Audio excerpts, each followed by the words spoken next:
السلام عليكم. يا رب تكونوا بخير.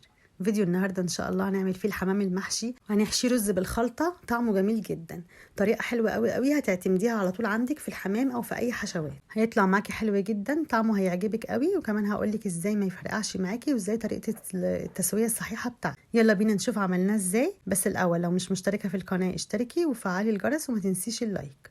ويلا بينا نسمي الله ونصلي على الرسول ونشوف عملناه ازاي. اول حاجه الحمام طبعا نضفته كويس، ولازم اشيلي الجلده كده ما بين الجلد واللحم كده من عند البطن. تشيليها كويس كده، تشيلي لو اي حاجه الاول في الزور، وبعد كده تفتحي بالراحه كده الجلد عشان خاطر ده نحشيه رز بالراحه طبعا جدا، لان الجلد بيبقى رقيق قوي. نعمل كله بنفس الطريقه دي بالراحه جدا كده عشان خاطر ما يتقطعش، لان الجلد طبعا بيكون رقيق جدا.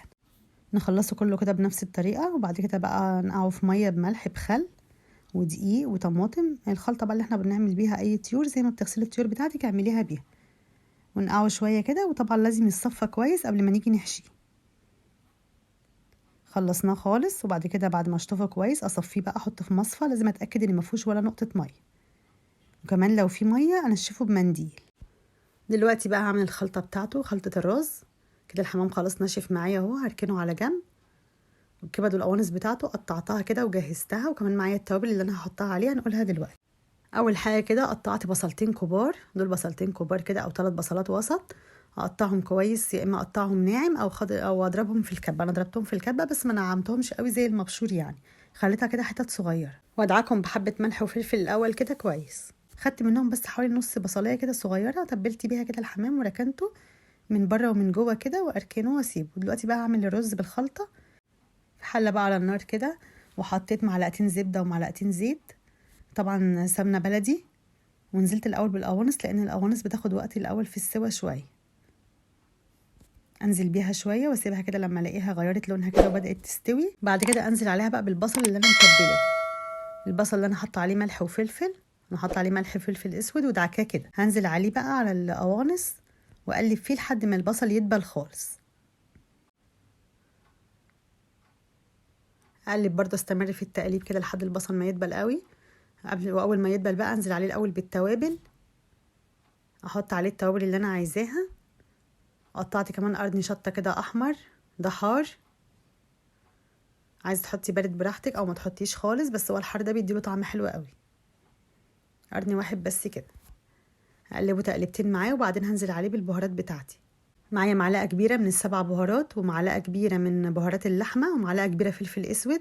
طبعا الفلفل الاسود لازم يكون كتير، بيديله طعم حلو. وكمان حطيت شويه ملح، معلقه صغيره كده ملح. وكم فص مستكه كده بيدي طعم حلو قوي للرز بالخلطه ده. كم فص كده مستكه. وهبشر كمان بشره جوز الطيب، ودول حبه حبهان وكوبيبه الصيني المطحونه. قلبت بقى البهارات تقلبتين كده يتحمصوا كده، وبعد كده انزل بالرز دوت مغسول ومتصفي. هي كميه الحمام اللي عندي دي مش هتاخد حوالي كوبايتين رز، انا عامله 3 كوبايات رز، ده زياده شويه. بشرت كمان حبه كده من جوز الطيب، او لو ما فيش، لو عندك مطحونه حطي ربع معلقه. وكمان حطيت معلقه صغيره قرفه، تديها برضو طعم حلو قوي. دلوقتي الكبده هعملها في طاسه تانية كده، اشوحها بس كده عشان خاطر ما احطهاش في رز تتهري معاها في السوا. ودول 3-4 معالق كده صويا صوص، بيفرقوا قوي في الطعم وبيدوا طعم حلو قوي. لو مش عندك صويا صوص او دبس رمان حطي معلقه عسل اسود. لو ما عندكيش كمان عسل مش مهم، هيكون طعمه حلو برضو، بس هو دون بيخلي اللون بتاعه حلو قوي. كل ما بيكون لونه غامق كده بيكون طعمه حلو ولونه حلو قوي. هقلبه بقى نشفه كويس، لان كل ما ينشف كويس كده يبقى مفلفل في قلب الحمام. وكمان زودت له حبه ملح مبهر كده صغيرين، كمون كده على ملح. وبعدين هحط له بقى نص كميه الميه بتاعته، يعني خلي الميه دوب بسوا بس كده. طبعا بتغلي، اول ما تغلي اهدي خالص النار، اسيبه على نار هاديه خالص لحد ما يستوي. كده خلاص استوى، شرب الميه واستوى 70%.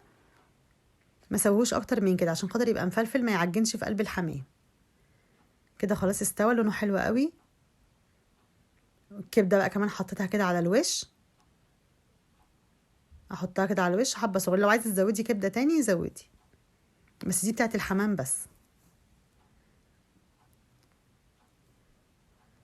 اخد حبه رز بقى اللي انا هحشي بيهم على قد اللي انا هحشي بيهم، والباقي خلاص هسيبه يستوي بقى، احطه تحت الحمام كده. كده خدت خلاص نص كمية الرز. اسيبه بقى يبرد خالص. الرز لو ما بردش خالص هيفرقع في قلب الحمام. الحمام وهو بيستوي هيفرقع. لازم اسيب الرز يبرد خالص، اتاكد ان هو برد خالص. اول ما يبرد خالص الرز هبدا بقى احشي الحمام.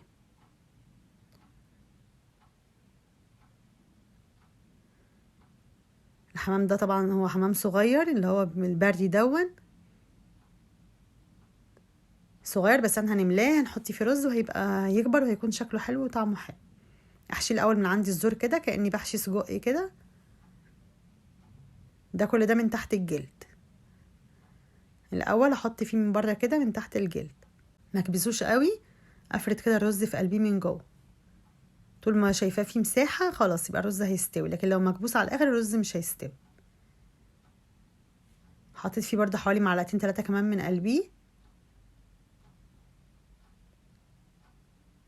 بس كده اكتف بقى كده الرجلين بتاعت الحمامه كده. كده خلاص عمره ما ينزل رز. مادام بتحطيه والشوربه بتغلي لازم تكون الميه بتاعته بتغلي. تحطيه والميه بتغلي بيقوم قافل على طول، ما بينزلش اي رز في الشوربه. احشيه كله بنفس الطريقه. احط الاول تحت الجلد، املى تحت الجلد الاول وبعد كده احط في بطن الحمامه بقى من جوه. لو لقيتي الجلده مثلا مقطوعه او في التنظيف كده وانت جايباها لقيتيها مقطوعه شويه، حطي اعمليها عادي بخله سنان. المهم تقفليها كويس. يعني لو زي كده لا كده كويس مش هتوقع رز. لكن لو جلده مقطوعه من اي ناحيه تانية حطي فيها خله سنان على طول، اقفليها بخله السنان من ناحيه الزور او من ناحيه البطن عشان خاطر ما تنزلش الرز. طبعا اشيل كل الرز اللي على الحمام من بره، ما اخليش اي رز خالص بره عشان خاطر ما يعجنش في الشوربه. كده خلاص حشيت كل كميه الحمام اللي عندي. بقيت الرز ده بقى اللي انا هسويه. دلوقتي حاطه ميه على النار بتغلي، حطيت فيها طماطميه وبصلايه وقرن شطه وحبه ورق لورا وحبهان.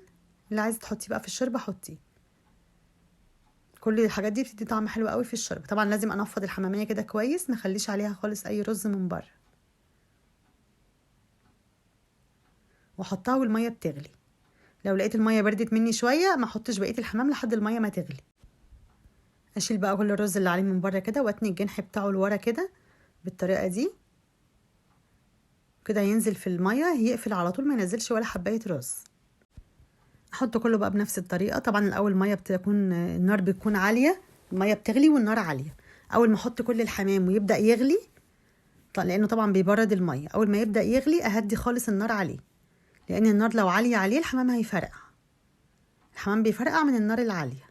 اتني كل الاجنحه بتاعته بقى لورا كده، واحط كل كميه الحمام اللي عندي او على قد الحله ما تاخد. لو الحله بتاعتك اصغر من كده ما تحطيش طبعا الكميه كلها. كده خلاص هغطي. اول ما الاقيها بتغلي اهدي النار خالص. لازم النار تكون هاديه خالص عشان اضمن ان الحمام ما يفرقعش معايا. هديت النار شمعة كده وهسيبه بقى ياخد معايا ساعة الا ربع على نار هادية قوي. ساعة الا ربع هيكون استوى. حطيت له معلقة ملح او ملح على حسب كمية الشوربة اللي عندك. بشوفه كده من الجنح بتاعه، بشوف الحمامية كده من الجنح خلاص. يعني هو كده كان فاضله 5 دقايق، فحطيت الملح قبليها ب5 دقايق. كده خلاص استوى. طب لازم طبعا اطلعه على طول من الشوربة، ما اطفيش عليه واسيبه في الشوربة، لان لو سبته في الشوربة برضو هيتفتح معايا.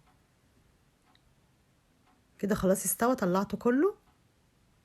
اسيبه بقى شوية يبرد وبعد كده هبدأ احمره. الشوربه بتاعته صافيه خالص، ما فيهاش رز خالص، ما فيهاش ولا حبايه رز، عشان خاطر حطاه والميه بتغلي. دلوقتي بقى هحمره. وحطيت في الطاسه كده معلقتين سمنه وشويه زيت. لازم تحطي سمنه مع زيت، بتديله لون حلو قوي وكمان طعم حلو. وكمان التحمير كده بيبقى احلى كتير ما تحطيه في الفرن. في الفرن بيحمر برضو بس ما بيكونش الطعم ده، بينشف شويه. لكن كده بيكون مقرمش، الجلده بتاعته مقرمشه كده من السمنه والزيت من بره، وكمان طري كده وطعمه حلو قوي. الحماميه طريه كده وطعمها حلو قوي. دلوقتي خلاص حمرته. وصليه بقى للون اللي انت عايزاه. اللون ده حلو جدا وطعم السمنه كده جميل فيه. سويت بقى بقيه الرز بتاعه، حطيته كده في السرفيز وبعد كده طلعت عليه الحمام. الحمام جميل جدا، طعمه حلو قوي. الخلطه دي طعمها حلو قوي وكمان لونها حلو. زينيه بقى زي ما انت عايزه. حطيت عليه حبه بقدونس كده. الحماميه مليانه كده وطريه، مليانة رز وطرية وطعمها حلو جدا، عشان خاطر ما كنتش كبسها من الأول استوى فيها وطعمه حلو جدا. وكمان لون الرز بالخلطة دون حلو قوي. الخلطة دي جميلة قوي، لو جربتيها عمرك ما هتغيريها تاني. وكمان ممكن تعمليه بالفريك برضو بنفس الخلطة دي، يعني بدل الرز تحطي فريك، بس احنا بنحب طعمه بالرز اكتر. اعمليه بنفس الطريقة دي وان شاء الله هيعجبك قوي. طعمه حلو جدا، الخلطة بتاعته حلوة قوي، الرز طعمه حلو قوي، والحمامة نفسها لونها جميل جدا من السمنة اللي متحمرة بيها مع الزيت، وطرية جدا ومفيش اي حاجة فرقعت. اهم حاجة التسوية الصح عشان ما تفرقعش منك. ان شاء الله تجربيها بنفس الطريقة دي وان شاء الله تعجبك. اتمنى الفيديو يكون عجبك. لو الفيديو عجبك ما تنسينيش باللايك والاشتراك في القناة وتفعيل الجرس عشان يوصلك كل فيديوهاتي. والسلام عليكم ورحمة الله وبركاته. مع السلامة.